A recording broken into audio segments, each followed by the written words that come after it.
Good evening, fellow time travelers. Tonight, we embark on a journey into one of the most unforgiving landscapes on Earth. A vast ocean of sand and stone that stretches across nearly 4,000 miles, where temperatures can soar above 120 degrees Fahrenheit during the day and plummet below freezing at night, where water is more precious than gold, and where a single wrong turn can mean the difference between life and death. This is the Sahara Desert, the largest hot desert in the world, covering an area larger than the entire United States, spanning across 11 countries in North Africa. For millions of years, this immense wasteland has challenged every form of life that dared to venture into its burning embrace. Yet, remarkably, one group of people not only survived in this seemingly impossible environment, but actually thrived, creating a civilization that would connect continents, facilitate the greatest trade networks in ancient history, and develop survival techniques so sophisticated that many are still used today. These were the Berbers, or as they called themselves, the Amazigh, meaning free people. Tonight, as you settle into comfort and let the worries of the day fade away, we'll journey with them across the endless dunes, learn their ancient secrets of survival, and discover how they transformed the world's deadliest desert into humanity's greatest highway. Close your eyes and imagine standing at the edge of the Sahara at dawn. The first rays of sunlight paint the sand dunes in shades of gold and amber that seem to glow from within. The air is crisp and cool, a deceptive calm before the furnace heat of the day begins. Behind you lies the green world of rivers and vegetation, the familiar landscape where most humans choose to live. But ahead stretches an infinity of sand and rock, a landscape so alien it might as well be another planet. Yet somewhere in that vast emptiness, smoke rises from a small fire. A group of figures moves with purpose and confidence across the sand, their movements economical and practiced. These are the Amazigh, and this hostile desert is their home, their kingdom, their domain. They know every grain of sand, every hidden spring, every secret path through the dunes. They have unlocked the mysteries of survival in a place where nature shows no mercy, and tonight, we'll learn their secrets. Our story begins not with a single moment, but with thousands of years of gradual adaptation and accumulated wisdom. To truly understand the remarkable achievement of the Amazigh, we must first journey back through time to witness one of the most dramatic environmental transformations in Earth's history, the birth of the Sahara itself. Picture, if you will, the land we now call the Sahara as it existed 10,000 years ago. This wasn't the endless desert of today, but a green paradise that would have taken your breath away. Vast savannas stretched to every horizon, dotted with acacia trees and baobabs whose massive trunks spoke of centuries of steady growth. Rivers meandered across the landscape like silver ribbons, their banks lined with papyrus and date palms. Lakes sparkled in the sunlight, some so large they could barely be crossed in a day's journey. In this ancient Eden, elephants trumpeted in the morning mist, their massive forms silhouetted against the dawn sky. Hippos wallowed in the shallow waters, while crocodiles basked on sandy riverbanks. Giraffes browsed among the treetops, and vast herds of antelope moved across the grasslands like living clouds, their hoofbeats creating a thunder that could be heard for miles. But perhaps most remarkably, this was a land filled with people. Archaeological evidence reveals that the ancient Green Sahara supported one of the largest populations in prehistoric Africa. Hunter-gatherer communities lived along the rivers and lakes, developing sophisticated cultures that created some of the world's earliest rock art. In hidden caves and on exposed cliff faces, they painted and carved images of the abundant life around them, the animals they hunted, the rituals they practiced, the daily scenes of a thriving civilization. The people of this time lived in harmony with their environment, following the seasonal patterns of rain and drought, migration and abundance. They developed complex social structures, trade networks that spanned hundreds of miles, and artistic traditions that speak to us across the millennia. They were skilled hunters who could bring down elephants and hippos, accomplished fishermen who knew every secret of the rivers and lakes, and innovative toolmakers who crafted implements from stone, bone, and wood. But the climate was changing, and this paradise was not destined to last. Slowly, almost imperceptibly at first, the rains began to fail. The process took centuries, so gradual that no single generation would have noticed the full scope of the transformation. But over time, the rivers began to shrink, the lakes started to dry up, and the vast grasslands began to wither and retreat. The change was driven by shifts in Earth's orbital patterns that affected the monsoon rains that had sustained this green world. As the planet's tilt and orbit gradually changed, the great weather systems that brought moisture to North Africa shifted southward, leaving the Saharan region increasingly dry and barren. As the environment changed, the great animals of the Green Sahara faced an impossible choice: adapt to the new conditions, migrate to more hospitable regions, or face extinction. The elephants and hippos moved south, following the retreating rivers and grasslands. The antelope herds shifted their migration routes, seeking new pastures in the tropical regions of sub-Saharan Africa. Many species simply disappeared, unable to cope with the rapidly changing conditions. The human inhabitants faced the same stark choice.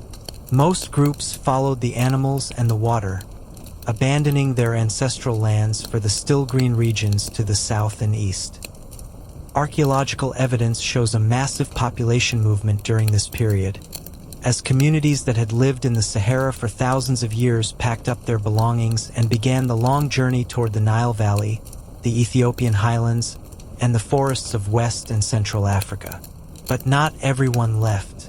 Some communities, the ancestors of the Amazigh, made a different choice. They chose to stay, to adapt, to learn the harsh lessons that their changing environment had to teach. This decision would shape not just their own destiny, but the destiny of an entire continent. The transformation wasn't just environmental, it was cultural and psychological as well. The people who chose to remain in the face of such overwhelming challenges had to fundamentally reimagine what it meant to be human. Where their ancestors had lived in permanent settlements near reliable water sources, they learned to become nomadic, following the scattered oases and seasonal water sources. Where their predecessors had depended on abundant game and fish, they learned to subsist on much more limited resources, developing techniques for finding food in a landscape that appeared utterly barren. Most importantly, they had to develop an entirely new relationship with their environment.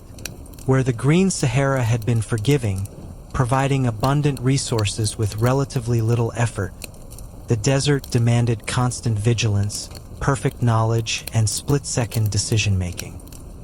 A single mistake in navigation could mean wandering in circles until death claimed the lost traveler.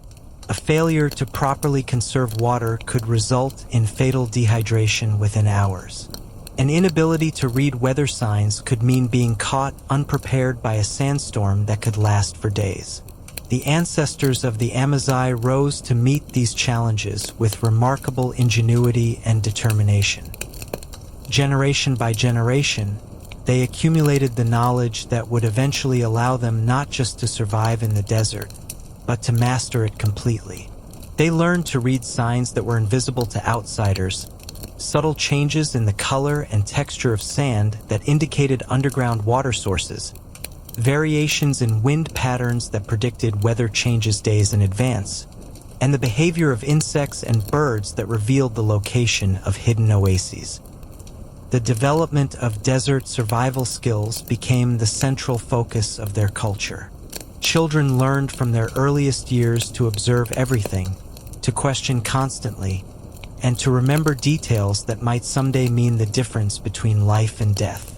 Traditional education among the Amazigh wasn't about memorizing abstract facts, but about developing practical skills and intuitive understanding that could function in the most extreme conditions.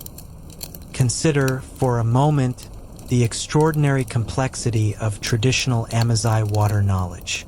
In a land where surface water was scarce and unpredictable, they developed dozens of different techniques for finding, extracting, and conserving this most precious resource.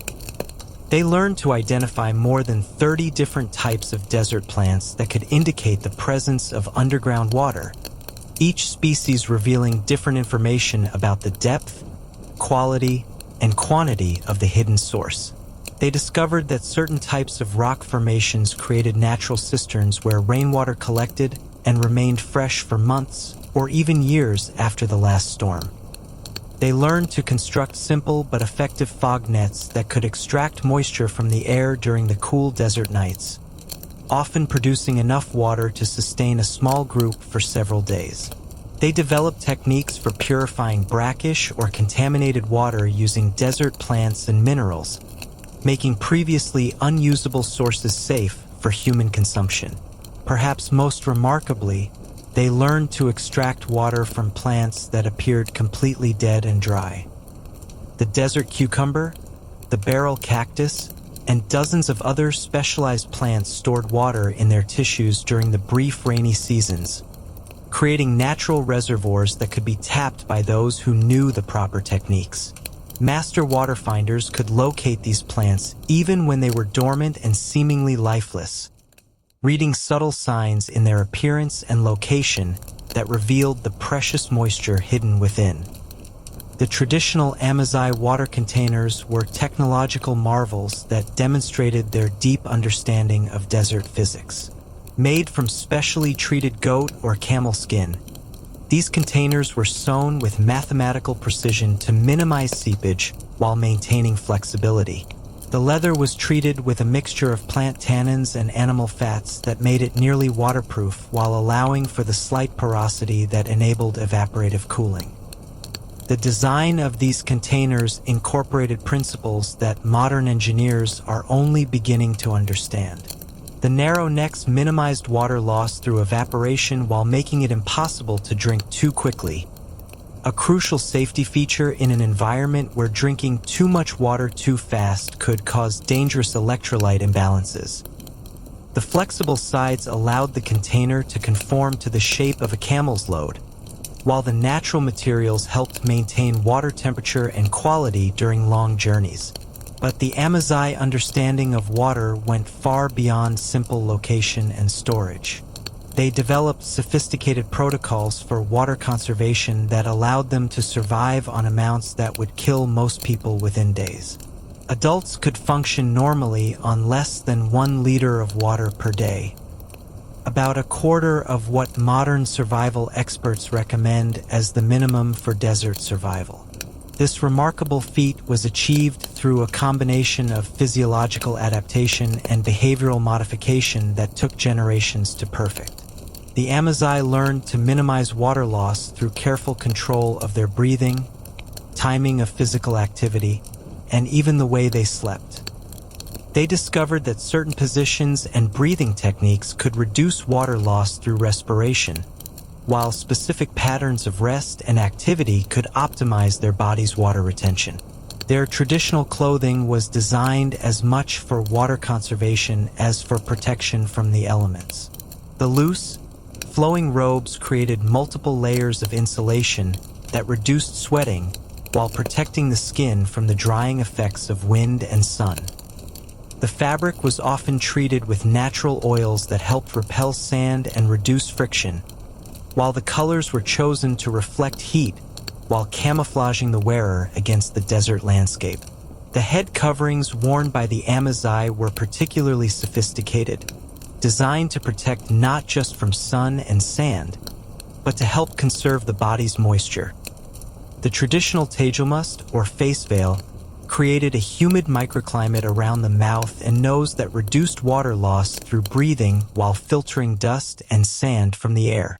The intricate wrapping techniques, passed down through generations, ensured maximum protection with minimum bulk and weight. As the Sahara continued its transformation from green paradise to harsh desert, the ancestors of the Amazigh faced an even greater challenge: the need for reliable transportation across the increasingly vast and dangerous landscape. The horses and cattle that had served their predecessors in the Green Sahara were simply not suited to the new environment. Horses required too much water and could not cope with the extreme heat and shifting sand. Cattle were even less adapted to desert conditions, requiring constant water and unable to travel long distances without fodder. The solution came from an unexpected source: the domestication of the Arabian camel or dromedary. These remarkable animals, originally native to the Arabian Peninsula, had evolved over millions of years to thrive in desert conditions. Their introduction to North Africa, probably around 1000 BCE, would revolutionize desert travel and transform the Amazigh from isolated desert dwellers into the masters of trans-Saharan trade. But the Amazigh didn't simply adopt camels. They developed a relationship with these animals that bordered on partnership. Over centuries of selective breeding and intimate cooperation, they created distinct camel breeds optimized for different aspects of desert life. Racing camels, bred for speed and endurance, could cover more than 100 miles in a single day across terrain that would be impassable for horses. Pack camels, bred for strength and stamina, could carry loads of up to 400 pounds for weeks without showing signs of fatigue. The riding camels developed by the Amazigh were marvels of selective breeding, combining the endurance needed for long desert journeys with the intelligence and trainability required for navigation and survival in extreme conditions. These animals learned to recognize the signs of water, to predict sandstorms, and to find their way across a trackless desert with an accuracy that amazed even their human partners. Master camel breeders became some of the most respected members of Amazigh society, their knowledge passed down through carefully guarded family traditions. They understood not just the physical characteristics that made a good desert camel, but the psychological traits that determined how well an animal would perform under extreme stress. They could predict from a young camel's behavior how it would react to thirst, heat, sandstorms, and the many other challenges of desert travel. The training of camels was a complex process that required years of patient work. Young animals were gradually introduced to longer and longer journeys, more challenging terrain, and increasingly difficult conditions. They learned to respond to subtle signals from their handlers, to conserve their energy during long marches, and to remain calm and cooperative even when faced with life-threatening situations. But perhaps the most remarkable aspect of the Amazigh-camel relationship was the development of what can only be described as interspecies communication. Experienced camel handlers could read their animals' moods and needs with extraordinary precision, while the camels learned to understand and respond to human commands and signals with almost telepathic accuracy. This partnership was absolutely crucial for survival in an environment where a misunderstanding between human and animal could be fatal for both.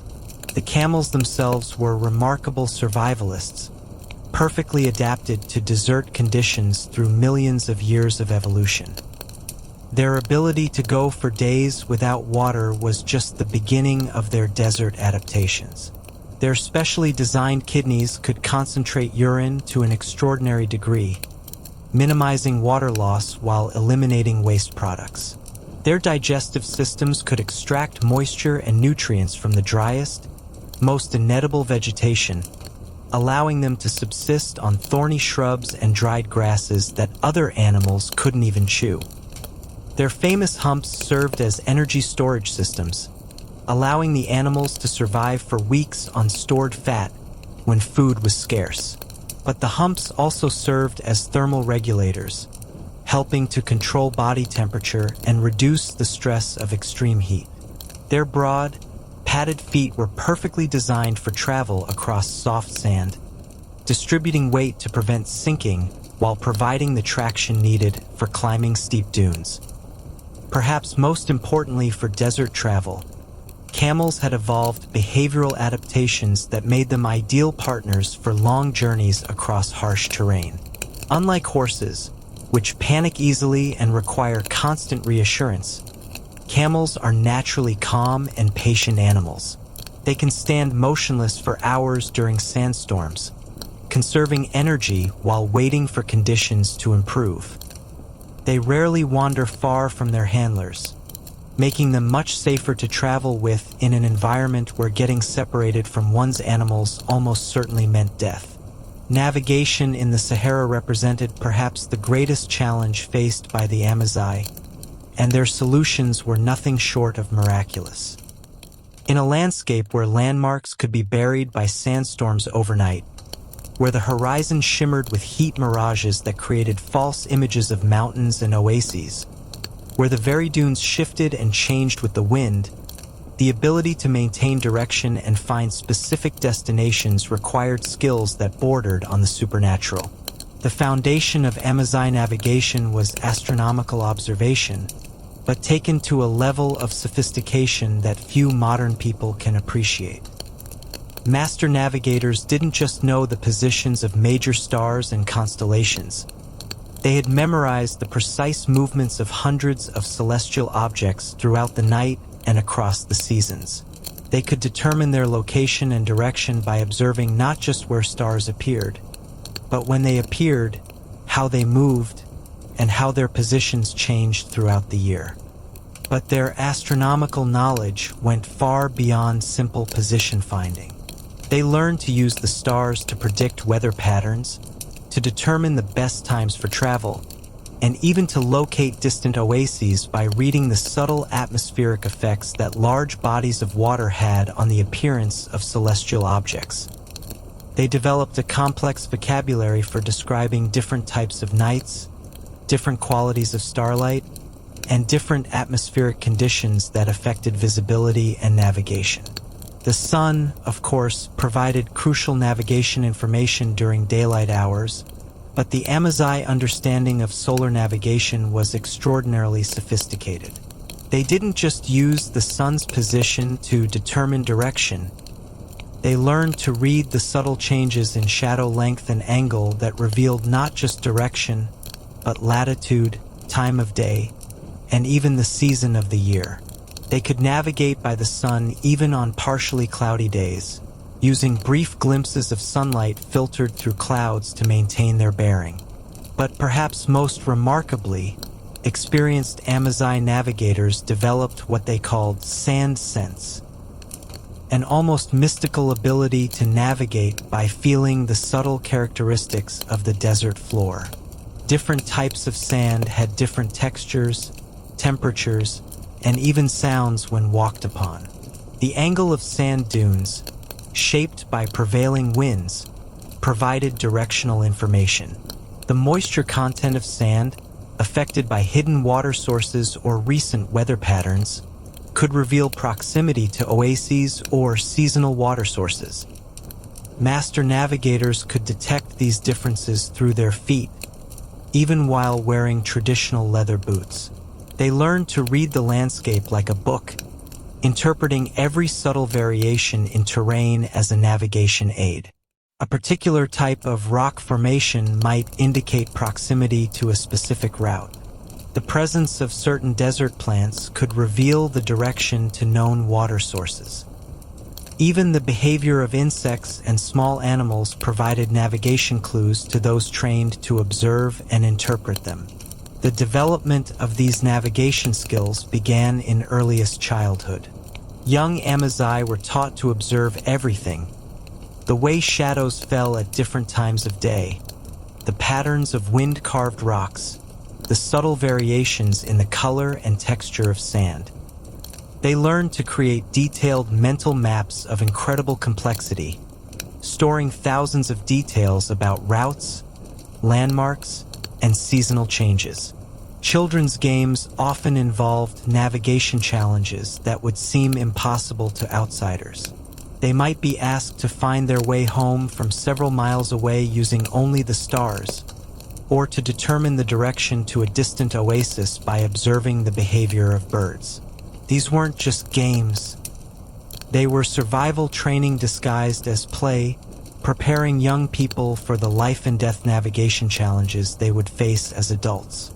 The most skilled navigators became legendary figures in Amazigh culture, their exploits celebrated in songs and stories that served both as entertainment and as repositories of navigation knowledge.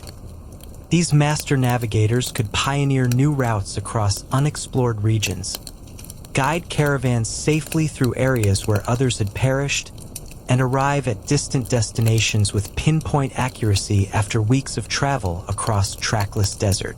One such legendary figure was Tin Hynen, whose name means "she of the tents," believed to be the ancestral mother of the Tuareg people. According to tradition, she led a small group of followers from Morocco across the Sahara to establish the first settlements in the Ahagar Mountains of modern-day Algeria. The journey would have required navigation skills of the highest order, as well as the leadership ability to hold a group together during months of dangerous desert travel.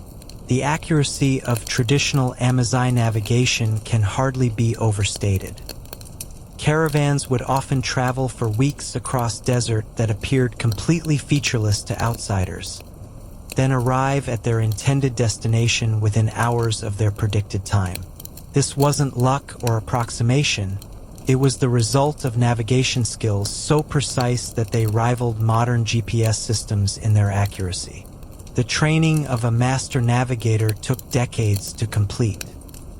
Young people began learning basic navigation skills in childhood, gradually taking on more responsibility as their abilities developed.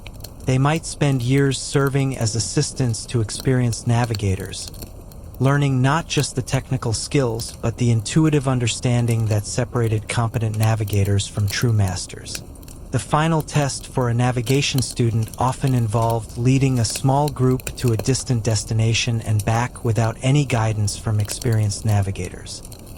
This wasn't just an academic exercise. Failure could result in death for the entire party. Only those who demonstrated both technical competence and the psychological resilience needed for desert travel were accepted as full navigators. Shelter in the desert presented unique challenges that required equally innovative solutions. The Amazigh needed protection not just from the brutal heat of the day, but from the surprising cold of desert nights, from sandstorms that could last for days, and from the psychological effects of the vast, empty landscape that could drive travelers to madness. The traditional Amazigh tent was a technological marvel that represented thousands of years of accumulated engineering knowledge. Made from specially woven goat hair and camel hair, these tents were designed to expand and contract with temperature changes, to allow air circulation while blocking sand and sun, and to be quickly assembled or disassembled as conditions required. The weaving technique used for tent fabric was extraordinarily sophisticated, involving multiple layers of different fibers that created a material with almost magical properties. The outer layer repelled water during rare desert rains while remaining breathable enough to prevent dangerous condensation buildup. The inner layers provided insulation while allowing air circulation, creating a comfortable microclimate even in extreme temperatures. The construction of a traditional tent required skills that took years to master. The frame was made from specially selected and prepared wooden poles that had to be both lightweight and incredibly strong. The guy ropes were crafted from twisted animal hair using techniques that created cordage stronger than modern synthetic materials. Every connection point, every angle, every measurement had been refined through generations of use in the harshest possible conditions. But perhaps most importantly, the tent was designed to be psychologically as well as physically protective. The interior was organized according to complex cultural rules that created a sense of order and security in the midst of the vast, threatening desert. Different areas of the tent had specific functions: sleeping areas, cooking areas, storage areas, and social areas where the family gathered to share meals and stories. The decorative elements of the tent weren't just ornamental. They served important psychological functions. Intricate geometric patterns woven into the fabric provided visual stimulation and beauty in an environment otherwise characterized by monotonous emptiness. These patterns often incorporated symbolic elements that connected the inhabitants to their cultural heritage and spiritual beliefs, providing emotional anchoring in a landscape that could feel utterly alien and hostile. The Amazigh also became masters at finding and utilizing natural shelter in the desert. They learned to read the landscape for caves, overhangs, and other geological features that could provide protection from the elements. They discovered that certain types of rock formations created natural cooling effects through shade and air circulation, while others provided protection from sandstorms. The timing and positioning of temporary shelters became a crucial skill for desert travelers. The Amazigh learned to construct windbreaks and shade structures using nothing but sand, stones, and pieces of cloth, creating surprisingly comfortable refuges in seemingly impossible locations. These temporary shelters had to be positioned to take advantage of prevailing winds for cooling while providing protection from sandstorms that usually came from different directions. More permanent settlements, built around reliable water sources, represented remarkable achievements in desert architecture. These structures had to deal with extreme temperature variations, sandstorms, flash floods during rare rainy seasons, and the psychological challenges of desert life. The Amazigh developed building techniques using local materials, stone, mud brick, and palm wood, that created structures perfectly adapted to their harsh environment. The design of desert settlements reflected a deep understanding of desert meteorology and psychology. Buildings were positioned to channel cooling breezes while providing protection from prevailing winds that carried sand and dust. Courtyards and narrow alleys created microclimates that were significantly cooler than the surrounding desert. Roof designs allowed for the collection of rainwater during brief storms, while providing sleeping areas where people could escape the heat during the hottest parts of the day.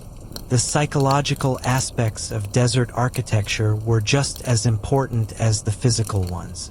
The Amazigh understood that people living in the vast emptiness of the desert needed visual complexity, color, and beauty to maintain their mental health. Traditional buildings incorporated intricate decorative elements, gardens with carefully chosen desert plants, and water features that provided the sound and sight of precious water. Food procurement and preparation in the desert required completely different approaches from those used in agricultural societies. The Amazigh couldn't carry enough food for extended journeys, couldn't depend on hunting game that was scarce and unpredictable, and couldn't grow crops in the shifting sands. Instead, they developed sophisticated strategies for finding, preparing, and preserving food that maximized nutritional value while minimizing weight and spoilage. Their knowledge of edible desert plants was encyclopedic. They could identify and safely prepare more than 100 different species of desert vegetation, each providing different types of nutrition and medicinal benefits. They learned which plants were safe to eat raw, which required special preparation to remove toxins, and which could be stored for long periods without spoiling. The desert date palm became particularly important in their diet and culture. These remarkable trees could survive in extremely arid conditions while producing dates that were not only delicious but incredibly nutritious. Dates provided concentrated energy in the form of natural sugars, while also containing essential vitamins and minerals. They could be dried and stored for months without refrigeration, making them ideal food for long desert journeys. But the Amazigh didn't just gather dates. They learned to cultivate and manage date palm oases with incredible skill. They developed irrigation techniques that maximized water efficiency while creating microclimates that supported not just date palms, but a variety of other useful plants. These oasis gardens became models of sustainable agriculture in extreme environments. The traditional Amazigh diet was carefully designed for desert survival. It was high in fats and proteins that provided sustained energy for long journeys, while being relatively low in foods that required large amounts of water for digestion. They learned to supplement their diet with desert plants that provided essential vitamins and nutrients that couldn't be obtained from preserved foods. Milk from camels and goats provided crucial nutrition, especially for children and pregnant women. But this milk had to be processed and preserved using techniques that prevented spoilage in extreme heat. The Amazigh developed methods for making cheese, butter, and fermented milk products that could last for weeks without refrigeration while retaining their nutritional value. The hunting and trapping of small desert animals provided important protein sources. The Amazigh became expert at catching desert rabbits, birds, reptiles, and even insects that could supplement their diet. They learned to identify which animals were safe to eat, how to track and capture them efficiently, and how to prepare them in ways that maximize nutritional value while conserving water and fuel.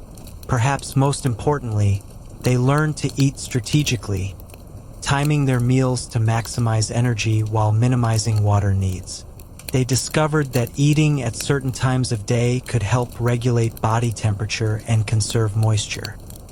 Heavy meals were consumed during the cooler hours of early morning or evening, while light snacks of dried fruit or nuts provided energy during the heat of the day.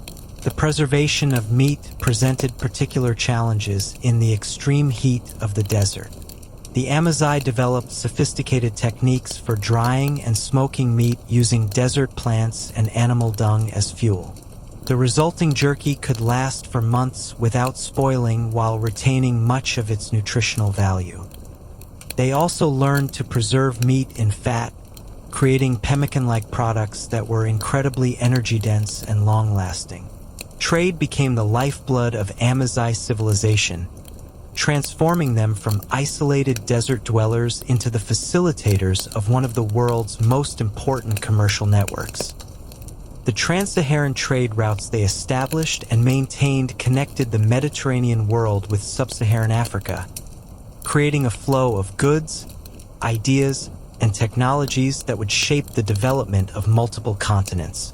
The organization of major trade expeditions required logistical skills that rivaled any military campaign. A single caravan might consist of thousands of camels, hundreds of people, and goods worth enormous fortunes. The planning phase alone could take months, involving detailed calculations of water requirements, route planning, timing coordination, negotiations with tribal groups for safe passage, and the complex diplomatic arrangements needed to ensure peaceful travel across multiple territories. Caravan leaders were often men of extraordinary knowledge and influence. They maintained detailed understanding of political conditions across vast regions, knowing which routes were safe, which rulers were friendly or hostile, and how to navigate the complex web of alliances and rivalries that characterized the political landscape of medieval North and West Africa. Their knowledge was literally worth fortunes. A successful caravan could generate profits that would fund entire communities for years. The goods carried by these caravans tell the story of civilizations connected across impossible distances. Gold from the mines of Bambuk and Bure in West Africa flowed northward across the desert, creating the wealth that funded great empires and magnificent cities. Salt from the mines of Tagaza and other Saharan locations traveled southward to regions where it was worth more than gold, essential for preserving food and maintaining health in tropical climates. But the caravans carried much more than gold and salt. Ivory from elephants, exotic woods like ebony, spices, perfumes, ostrich feathers, and kola nuts traveled northward toward Mediterranean markets. Manufactured goods, textiles, metalwork, books, and luxury items flowed southward to satisfy the appetites of wealthy African rulers and merchants. Perhaps most tragically, the trans-Saharan routes also carried human cargo. The slave trade across the Sahara involved millions of people over more than 1,000 years, representing one of the most extensive forced migrations in human history. While the Amazigh were not necessarily the initiators of this trade, their control of desert travel made them crucial facilitators of a system that had devastating effects on sub-Saharan African societies. The economic impact of trans-Saharan trade extended far beyond the desert itself. The wealth generated by controlling these routes funded the rise of great empires in both North and West Africa. The Kingdom of Ghana, the Empire of Mali, and the Songhai Empire all owed their prosperity largely to their participation in trans-Saharan commerce. Similarly, North African cities like Fez, Tunis, and Cairo became centers of learning and culture, funded by the profits of desert trade. The Amazigh themselves developed complex commercial institutions to facilitate this trade. They created systems of credit that allowed merchants to finance expeditions without carrying enormous amounts of precious metals across the desert. They established standardized weights and measures that were recognized across thousands of miles. They developed commercial law codes that governed contracts, dispute resolution, and the complex partnerships that made large-scale trade possible. Insurance systems emerged to protect against the many risks of desert travel. Merchants could purchase protection against losses from sandstorms, bandit attacks, political upheavals, and the many other hazards that could destroy a caravan's cargo. These early insurance systems required sophisticated understanding of risk assessment and probability skills that the Amazigh developed through centuries of experience with desert travel. The cultural impact of trans-Saharan trade was perhaps even more significant than its economic effects. The movement of people and goods across the desert created networks of cultural exchange that connected civilizations that had previously existed in isolation. Ideas, technologies, artistic styles, and religious beliefs flowed along the trade routes, creating a remarkably cosmopolitan culture that stretched across multiple continents. The spread of Islam across Africa was closely connected to the trade networks maintained by the Amazigh. Muslim merchants and scholars traveled with the caravans, establishing communities and centers of learning in cities across West Africa. The great centers of Islamic scholarship in Timbuktu, Jen, and other West African cities owed their existence largely to the connections maintained through trans-Saharan trade, but cultural exchange flowed in both directions. African innovations in metallurgy, agriculture, and artistic expression influenced developments across North Africa and the Mediterranean world. The sophisticated bronze-working techniques of West African artisans, the agricultural innovations developed in the Niger River Valley, and the distinctive artistic styles of sub-Saharan cultures all traveled northward along the desert routes. The languages of commerce that developed along the trade routes created some of the world's first truly international languages. Traders needed to communicate across linguistic boundaries, leading to the development of simplified trade languages that incorporated elements from Arabic, Berber languages, and various African tongues. These commercial languages facilitated not just trade, but the exchange of ideas and cultural practices. The establishment and maintenance of trade routes required the development of complex diplomatic systems. The Amazigh became skilled negotiators and diplomats, capable of maintaining peaceful relations with dozens of different political entities. They developed protocols for tribute payments, safe passage agreements, and conflict resolution that allowed trade to continue even during periods of political upheaval. The security of trade routes was a constant concern that required both military capability and sophisticated intelligence networks. The Amazigh maintained warrior traditions that allowed them to protect their caravans against bandits and hostile forces, but they also developed extensive spy networks that provided advance warning of political changes, military movements, and other threats to trade. The decline of trans-Saharan trade began with the Portuguese exploration of the West African coast in the 15th century. Ships could transport goods around Africa faster and more cheaply than camel caravans could cross the desert. The development of ocean-based trade routes gradually reduced the importance of the traditional desert highways. The arrival of European colonial powers in Africa further disrupted traditional trade patterns. Colonial governments imposed new taxes, regulations, and trade monopolies that often favored European merchants over traditional African traders. The political boundaries drawn by colonial powers frequently cut across traditional trade routes, creating barriers to commerce that hadn't existed before. But the decline of long-distance trade didn't mean the end of Amazigh civilization or their mastery of desert survival. Many communities continued to live traditional nomadic lifestyles well into the modern era, maintaining their ancient knowledge and skills even as the world around them changed dramatically. The French colonial period in North and West Africa brought both opportunities and challenges for the Amazigh. Some collaborated with colonial authorities, using their desert expertise to help establish French control over remote regions.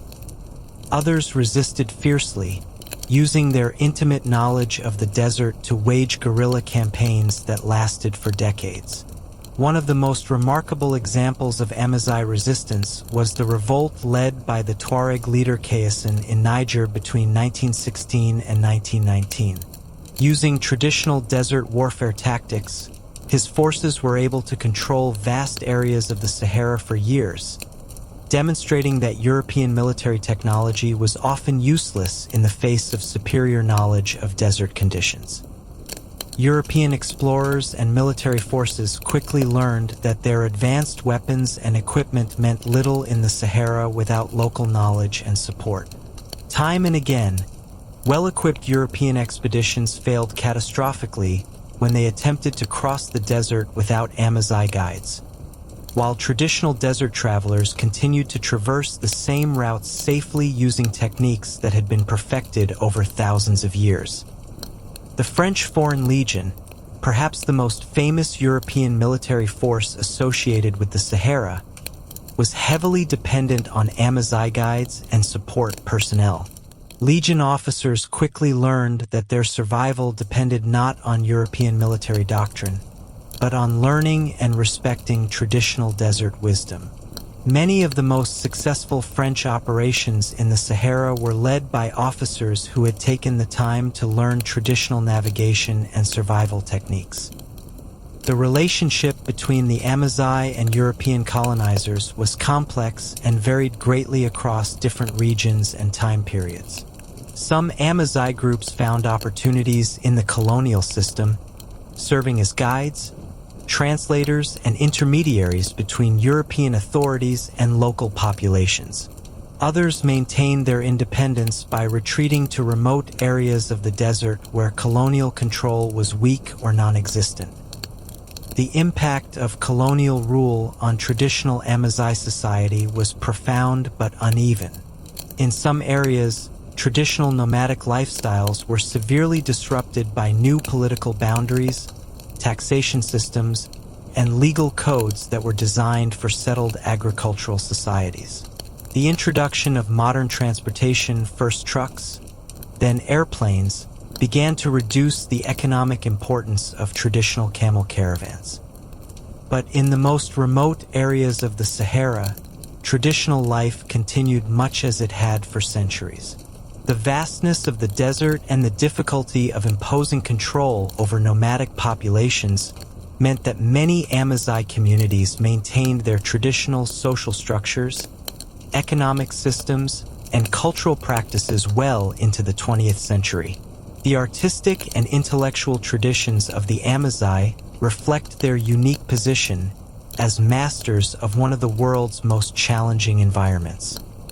Their poetry, music, and visual arts celebrate both the harsh beauty of the desert and the human qualities needed to survive and thrive in such conditions.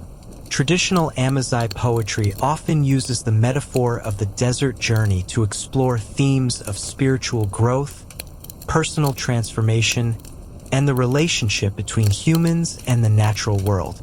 The oral traditions of the Amazigh preserve not just entertainment, but crucial survival knowledge.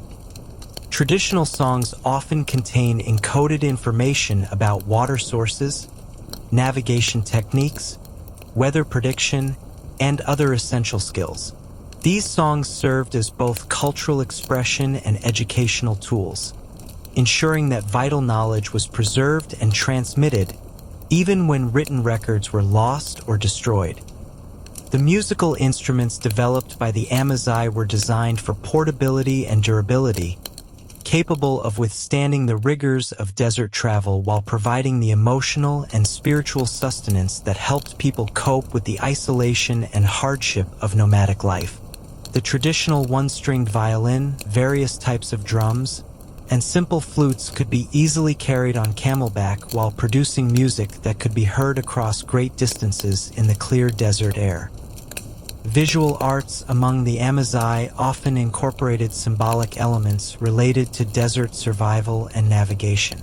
Traditional jewelry included protective amulets and symbols that were believed to ensure safe travel and successful navigation. The geometric patterns used in textiles and other decorative arts often contained encoded information about astronomical phenomena, navigation techniques, or cultural beliefs. The traditional Amazigh writing system, Tifinagh, represents one of the world's oldest continuously used alphabets. This script, which has been preserved primarily through rock inscriptions and manuscripts, provided a means of recording important information about trade routes, water sources, and cultural traditions.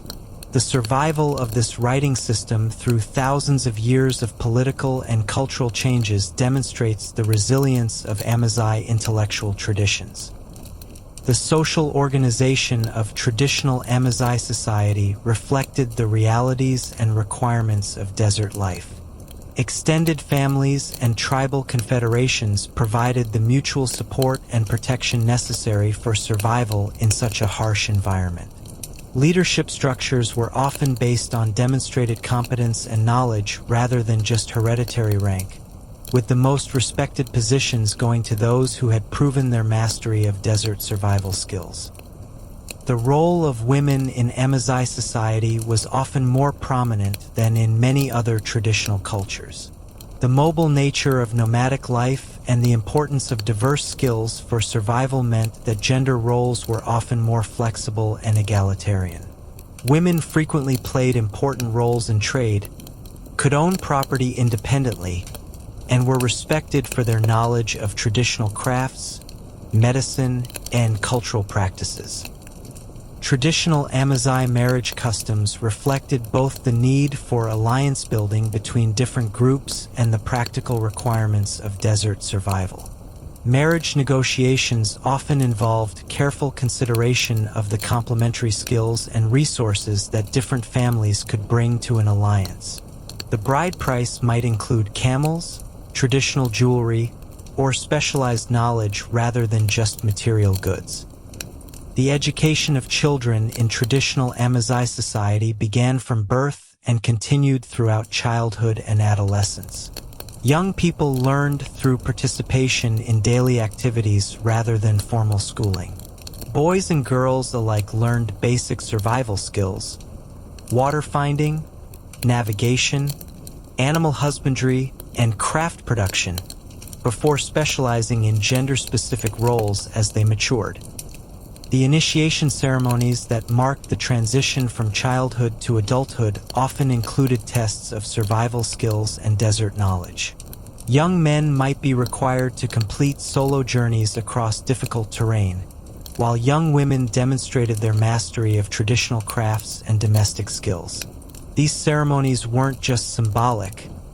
They served as practical assessments of whether individuals possessed the skills needed for adult responsibilities. The traditional justice system of the Amazigh was designed to function in a mobile society where disputes had to be resolved quickly and definitively. Tribal councils, composed of respected elders and specialists, heard disputes and imposed punishments or compensation as appropriate.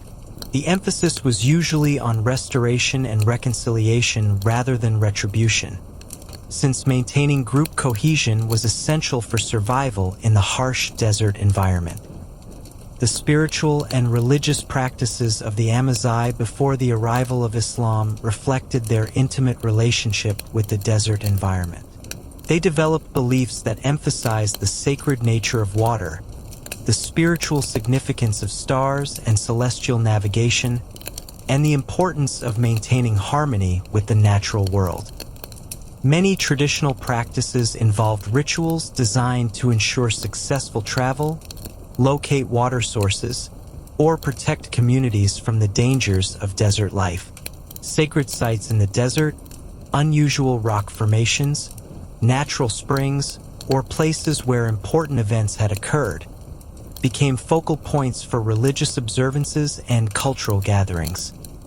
These sites served not just as spiritual centers, but as landmarks for navigation and meeting places where different tribal groups could gather safely. The arrival of Islam in North Africa during the 7th and 8th centuries brought significant changes to Amazigh society, but the religion was often adapted and blended with existing cultural practices rather than completely replacing them. Many traditional customs and beliefs were reinterpreted within an Islamic framework, creating distinctive regional versions of Islamic practice that reflected local conditions and cultural values. The Amazigh played crucial roles in the early expansion of Islam, both as converts who embraced the new religion and as military forces who helped spread Islamic rule across North and West Africa. Their knowledge of desert travel made them invaluable allies for Arab commanders seeking to extend Islamic influence beyond the Nile Valley and Mediterranean coast. The great medieval Islamic empires founded by Amazigh dynasties, the Almoravids and Almohads, demonstrated how traditional desert skills could be translated into political and military power on a continental scale. These empires controlled territories stretching from Spain to West Africa, using their mastery of desert logistics and communication to maintain control over vast and diverse populations. The Almoravids, who emerged from the Sinhaja Confederation of Saharan tribes in the 11th century, began as a religious reform movement led by scholars who sought to purify Islamic practice in the desert regions. Their military success was based largely on their superior mobility and logistical capabilities, derived from traditional Amazigh skills in desert travel and camel warfare. The Almohads, who succeeded the Almoravids in the 12th century, similarly combined religious motivation with traditional Amazigh military and organizational skills. Their empire included some of the most sophisticated urban centers of the medieval Islamic world, demonstrating that mastery of the desert could provide the foundation for advanced civilization and cultural achievement. The intellectual contributions of Amazigh scholars during the medieval period were significant and far-reaching. Centers of learning in cities like Fez, Kairwa, and Córdoba attracted scholars from across the Islamic world and beyond. Amazigh intellectuals made important contributions to fields ranging from philosophy and theology to mathematics, astronomy, and medicine. The famous philosopher Ibn Rushd Averroes, who was of Amazigh ancestry, produced works that influenced both Islamic and Christian thought for centuries. His commentaries on Aristotle were studied in medieval European universities, while his original philosophical works challenged conventional thinking about the relationship between reason and faith. Amazigh contributions to Islamic jurisprudence were particularly important in areas related to commercial law, property rights, and international relations, areas where their practical experience with trade and diplomacy provided valuable insights. The legal codes developed for governing trans-Saharan trade became models for commercial law throughout the Islamic world. The traditional ecological knowledge of the Amazigh represents one of the world's most sophisticated systems for understanding and managing arid environments. Over thousands of years, they developed detailed understanding of desert ecosystems, including the complex relationships between climate, vegetation, animal populations, and water resources. Their knowledge of desert botany was encyclopedic, encompassing not just the identification and uses of hundreds of plant species, but understanding of their seasonal cycles, ecological relationships, and responses to changing environmental conditions. They could predict the availability of different plants based on rainfall patterns, temperature variations, and other environmental factors. The traditional Amazigh understanding of animal behavior in desert environments was equally sophisticated. They learned to read the movements and behavior patterns of everything from insects to large mammals, using this knowledge for navigation, weather prediction, and resource location. The migration patterns of birds provided information about distant weather conditions and seasonal changes. Traditional weather prediction techniques developed by the Amazigh were remarkably accurate, based on careful observation of cloud patterns, wind directions, atmospheric pressure changes, and animal behavior. Experienced weather predictors could forecast conditions several days in advance with accuracy that often exceeded modern meteorological predictions for the same region. Their understanding of hydrology, the behavior of water in arid environments, included knowledge of underground water flow patterns, seasonal variations in spring output, and the complex relationships between rainfall, runoff, and groundwater recharge. This knowledge was essential not just for survival, but for the sustainable management of oasis communities and trade route infrastructure. Modern scientific research has validated many traditional Amazigh practices and observations, finding that their techniques for water conservation, sustainable grazing, and ecosystem management were often superior to contemporary alternatives. Their traditional methods for preventing soil erosion, managing vegetation, and maintaining biodiversity in fragile desert environments offer valuable insights for current environmental challenges. The genetic heritage of the Amazigh reflects their long history as the indigenous people of North Africa. Modern DNA studies have confirmed their distinct ancestry and their role as the original inhabitants of the region, predating both Arab and European influences. Their genetic markers can be found throughout North and West Africa, testament to their historical importance and widespread influence. The linguistic heritage of the Amazigh is equally significant. The Berber languages, collectively known as Tamazight, represent one of the world's oldest language families. Despite centuries of political and cultural pressure favoring Arabic, these languages have survived and are experiencing a revival in many areas. The preservation of Amazigh languages has been crucial for maintaining traditional ecological knowledge, since much of their understanding of desert environments is encoded in specialized vocabulary that has no equivalent in other languages. Terms for describing different types of sand, wind patterns, water sources, and navigation techniques often cannot be accurately translated, representing unique ways of understanding and categorizing environmental phenomena. Modern efforts to revitalize Amazigh culture and languages reflect growing recognition of their value for understanding sustainable adaptation to arid environments. As climate change expands desert conditions in many parts of the world, the traditional knowledge of the Amazigh becomes increasingly relevant for contemporary challenges. The contemporary challenges facing Amazigh communities include political marginalization, economic displacement, environmental degradation, and cultural assimilation pressures. Many traditional nomadic communities have been forced to abandon their lifestyle due to political boundaries, drought, economic changes, or government policies that favor settled agriculture over pastoralism. Climate change poses particular threats to traditional Amazigh ways of life. Changes in rainfall patterns, increasing temperatures, and more frequent extreme weather events are disrupting the environmental conditions that traditional practices were designed to manage.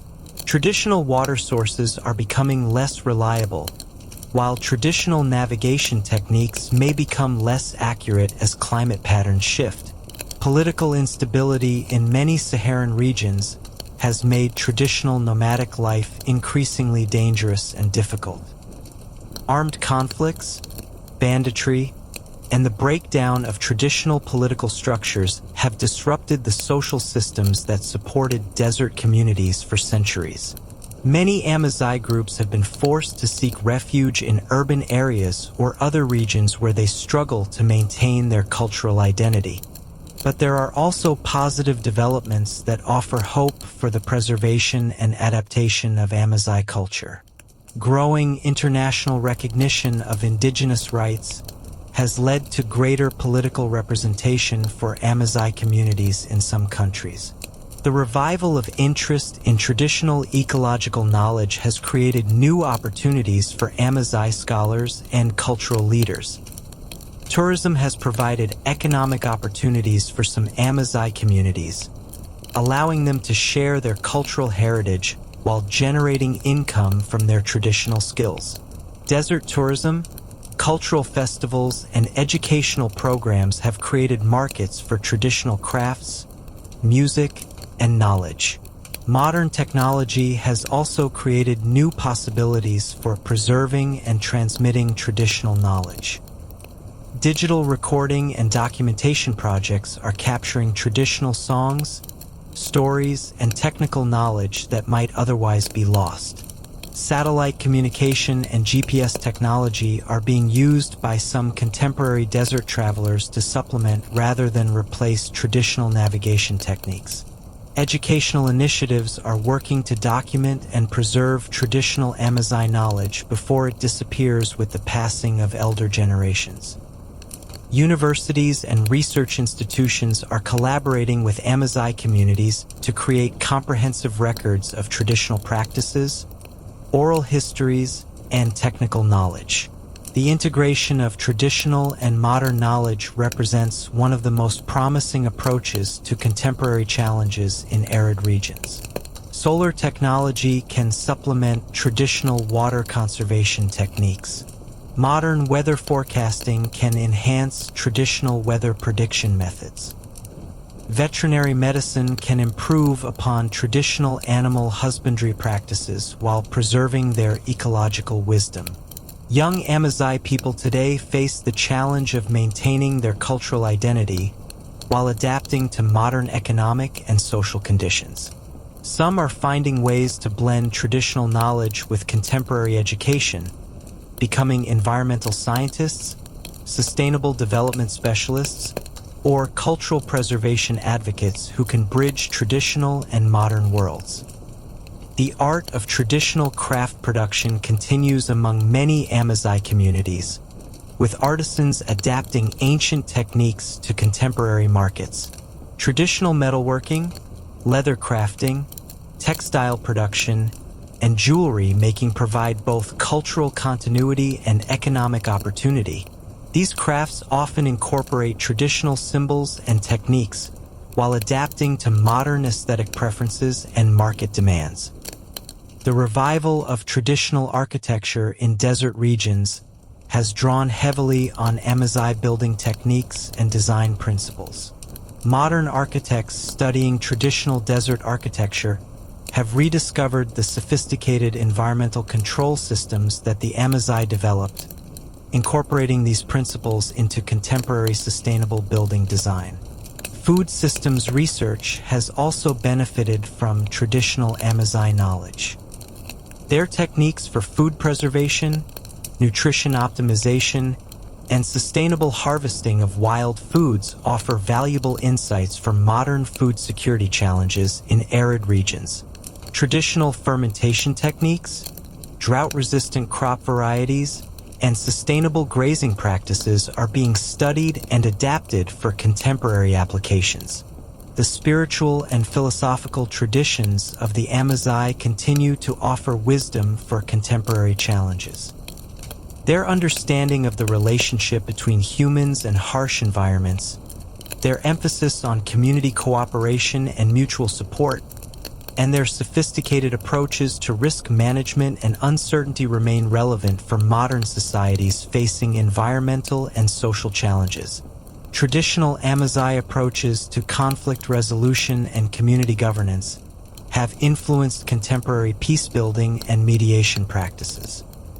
Their emphasis on consensus building, restorative justice, and maintaining social cohesion in challenging circumstances offers alternatives to more adversarial approaches to dispute resolution. The music and artistic traditions of the Amazigh have gained international recognition, with traditional musicians and artists finding audiences far beyond their traditional communities.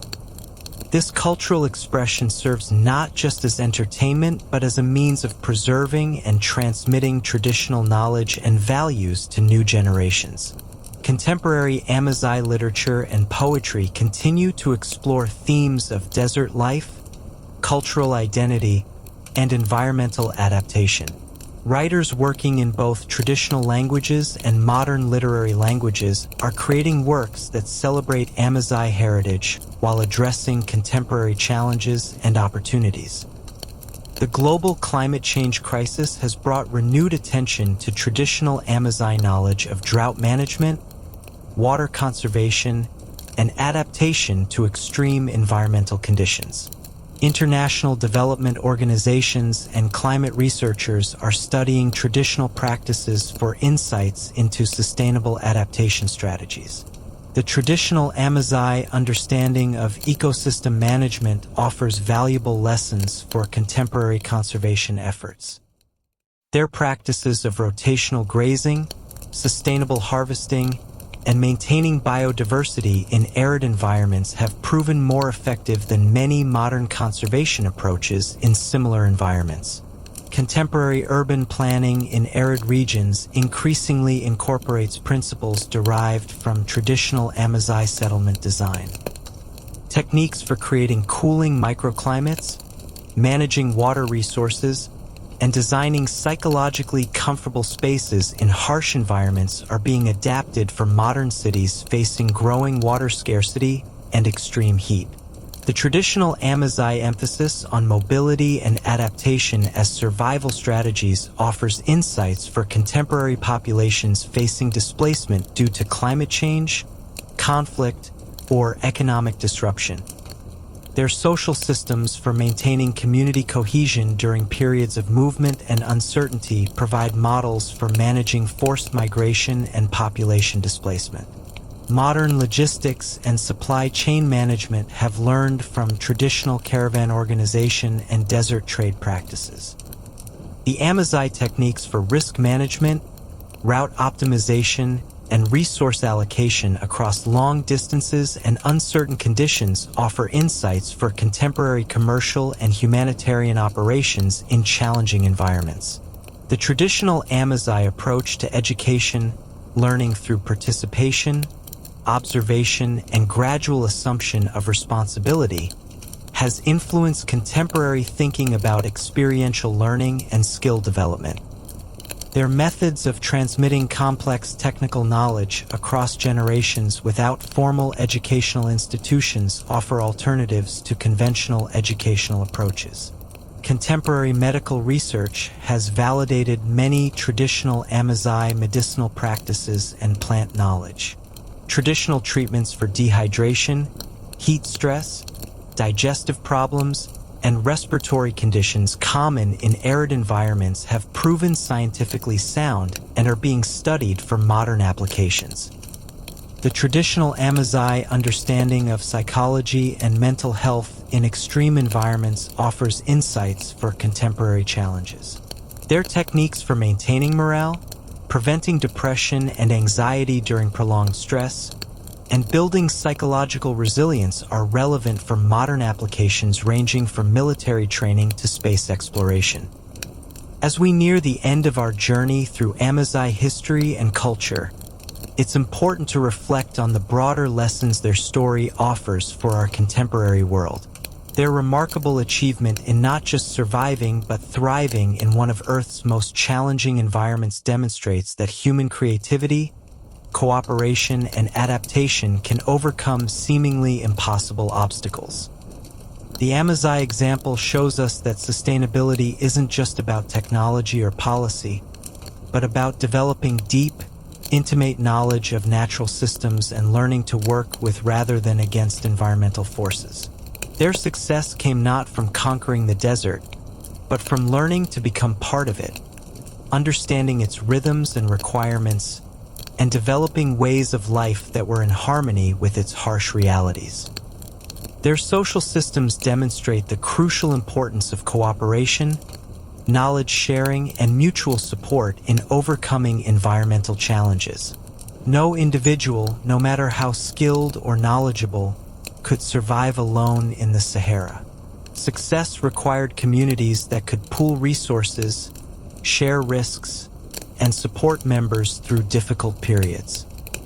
The Amazigh emphasis on careful observation, patient learning, and respect for accumulated wisdom offers important lessons for contemporary societies that often prefer rapid technological solutions to complex environmental problems. Their understanding was built up slowly over thousands of years through careful observation and gradual refinement of techniques. This patience and respect for traditional knowledge represents an alternative to approaches that seek quick fixes to environmental challenges. Their success as traders and cultural intermediaries demonstrates that mastering harsh environments can provide not just survival, but the foundation for prosperity and cultural achievement. The skills and knowledge required for desert survival translated into competitive advantages in commerce, diplomacy, and cultural exchange that benefited entire civilizations. The Amazigh story also illustrates the importance of cultural preservation and transmission of traditional knowledge.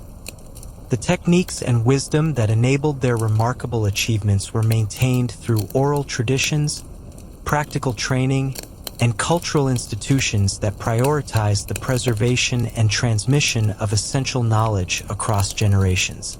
Their adaptability and resilience in the face of changing conditions, from climate change to political upheaval to economic transformation, offers models for contemporary societies facing rapid environmental and social change. The Amazigh survived and adapted to dramatic environmental changes, foreign conquest, colonial rule, and modern technological transformation while maintaining core elements of their cultural identity and traditional knowledge.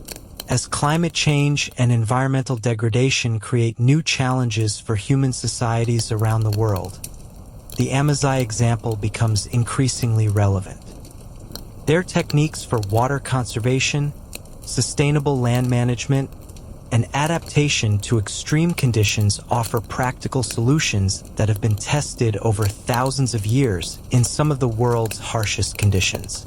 But perhaps most importantly, their story reminds us that human beings are capable of remarkable adaptation and achievement when they combine practical knowledge with social cooperation and respect for natural systems.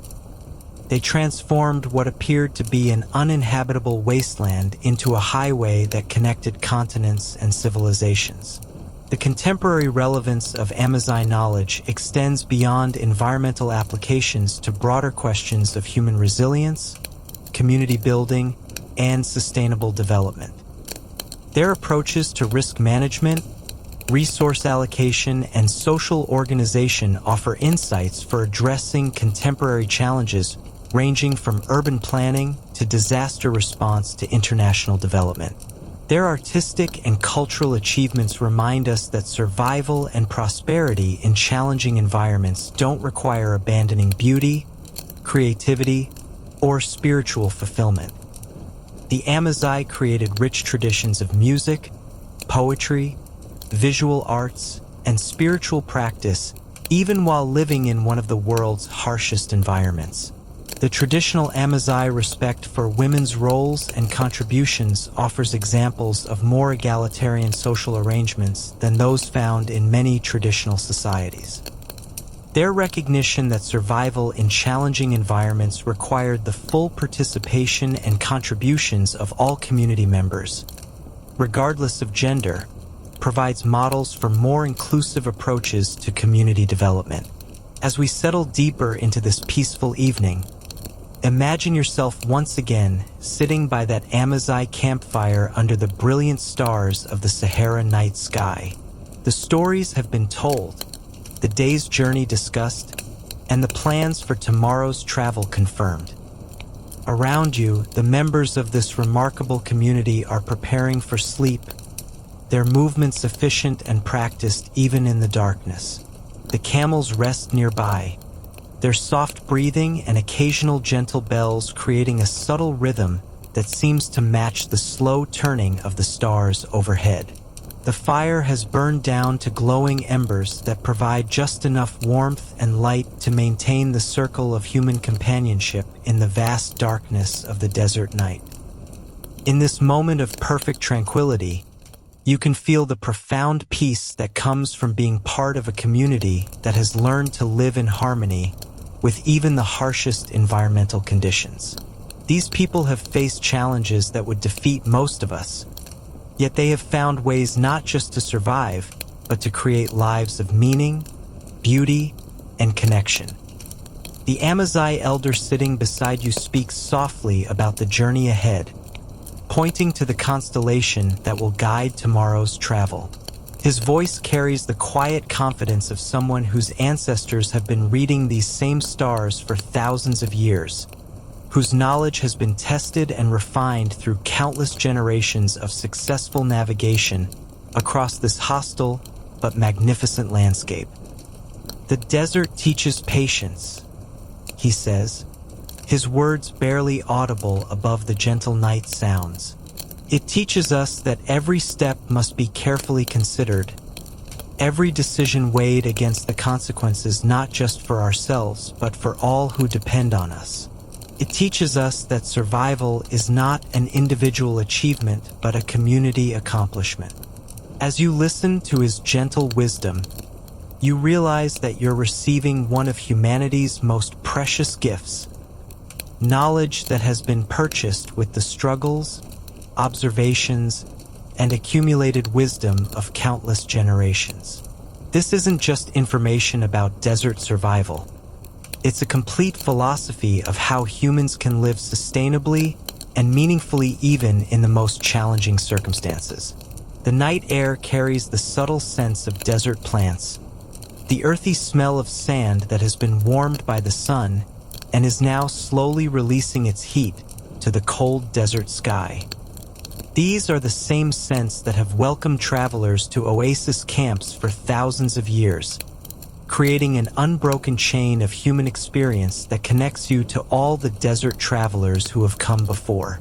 The silence of the deep desert is unlike any other quiet you've ever experienced. It's not empty silence, but rich, full silence that seems to contain infinite possibilities.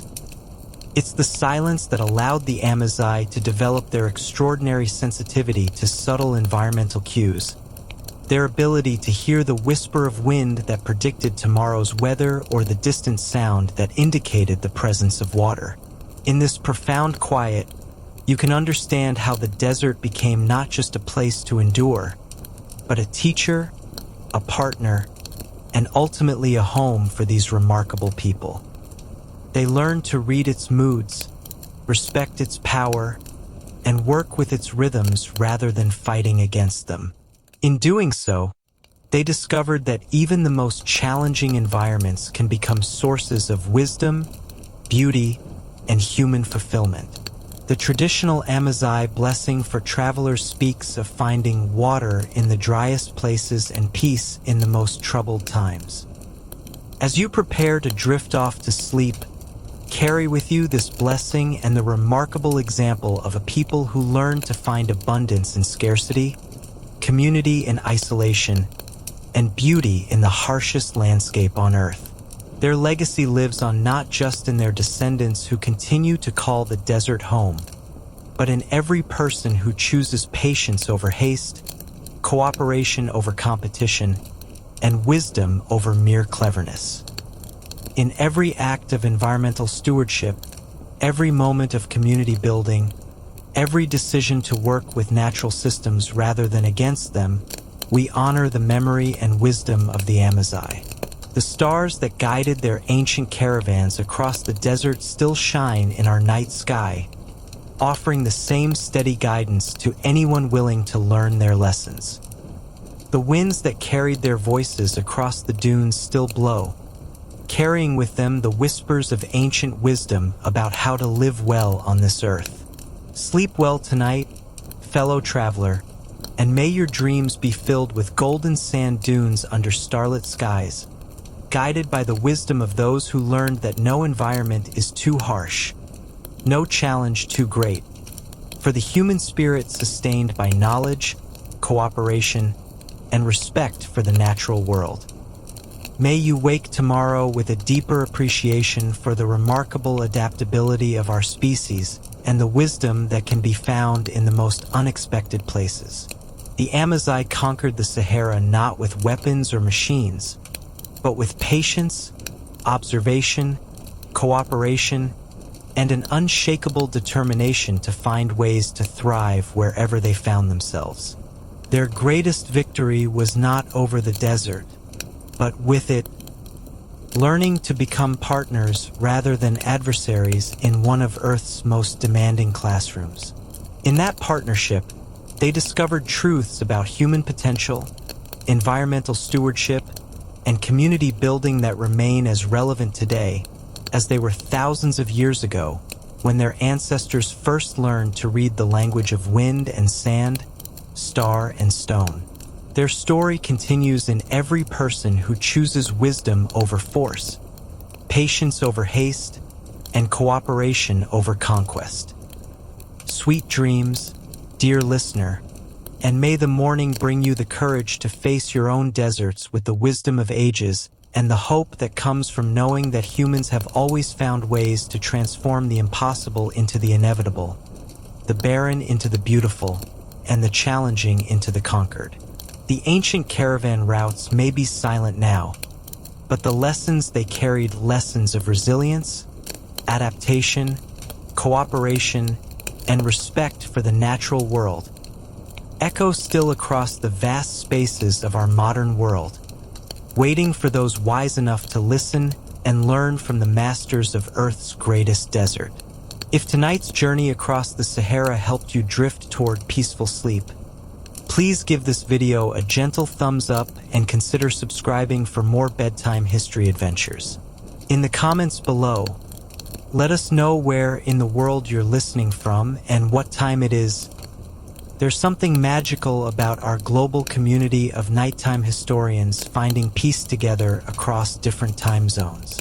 Sweet dreams, fellow travelers, and thank you for being part of our cozy corner of YouTube where history meets tranquility.